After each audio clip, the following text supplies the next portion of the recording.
RSS मानहानी प्रकरणामध्ये राहुल गांधींच्या वकिलांकडून भिवंडी कोर्टात जामीनपत्र दाखल करण्यात आलं। त्यानुसार आता प्रदेशाध्यक्ष हर्षवर्धन सपकाळ हे राहुल गांधींचे नवे जामीनदार असणार आहेत। भिवंडी कोर्टातल्या सुनावणीसाठी राहुल गांधी स्वतः कोर्टात उपस्थित होते। दरम्यान महात्मा गांधींच्या हत्येमागे आरएसएसचा हात असल्याचं राहुल गांधी यांनी विधान केलं होतं। राहुल गांधी यांचे पहिलेचे जामीनदारांचं दुःखद निधन झालं, त्यामुळे त्यांना फ्रेश जामीन घेणं भारतीय कायद्याप्रमाणे आवश्यक होतं। भारताच्या कायद्यामध्ये कोणी कायद्यापेक्षा श्रेष्ठ नाही, त्यामुळे त्यांना आज कोर्टामध्ये परत जामीन घ्यावा लागला। या स्वयंसेवक संघावरती महात्मा गांधींच्या खुनाचे खोटे आरोप लावले, त्या संदर्भात मानहानीचा दावा आहे। त्यामुळे त्या कायद्याप्रमाणे त्यांना या दाव्याप्रमाणे शिक्षा होऊ शकते, नाहीतर त्यांनी माफी मागणं हे आवश्यक आहे।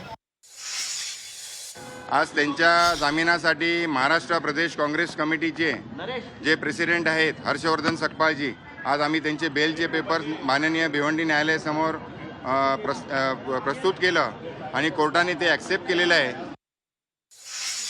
सुनावणी जी आहे ती आमची जी लीगल टीम आहे ती मार्चमध्ये आम्ही ठेवू आणि आम्ही जरा कन्सल्ट करून लीगल टीम बरोबर आम्ही मार्चमध्ये ठेवणार आहोत। या प्रकरणामध्ये राहुल गांधी जामिनावर बाहेर आहेत, कारण सातत्यानं खोटं बोलणं, खोटे आरोप करणं, देशाची बदनामी करणं, राष्ट्रीय स्वयंसेवक संघाची बदनामी करणं, स्वातंत्र्यवीर सावरकरांचा अपमान करणं हे राहुल गांधी यांचा धंदा झालाय।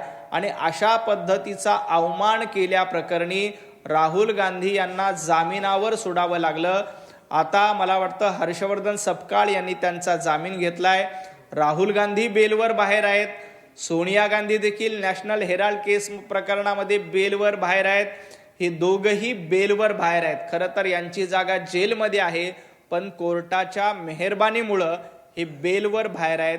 बेलवर बाहेर असलेली लोक देशाचं नेतृत्व करू शकत नाहीत। आपण बघितलं की मागच्या 10 ते 11 वर्षापासून संपूर्ण देशातल्या लोकांनी एकत्र येऊन त्या ठिकाणी विकासाच्या दिशेनं म्हणजेच भारतीय जनता पार्टी आणि ह्या देशाचे प्रधानमंत्री नरेंद्रजी मोदी यांच्या नेतृत्वात जे सरकार चालू आहे त्यांच्यावरती पूर्णपणे विश्वास ठेवलेला आहे। असं असताना येणाऱ्या प्रत्येक निवडणुकीमध्ये मिळणारं अपयश बघून त्या ठिकाणी राहुल गांधी हे कुठलं ना कुठलं चुकीचं वक्तव्य करून देशातल्या राज्यातल्या जनतेचं लक्ष वेधण्याचा प्रयत्न त्या ठिकाणी करत असतात। परंतु आज ह्या देशातल्या या राज्यातल्या जनतेचा पूर्णपणे विश्वास हा भारतीय जनता पार्टी आणि महायुतीच्या सरकारवर बसलेला आहे। त्याच्यामुळे अशा पद्धतीची कुठलीही कृती राहुल गांधींनी केली तरी जनता त्याकडे लक्ष देणार नाही।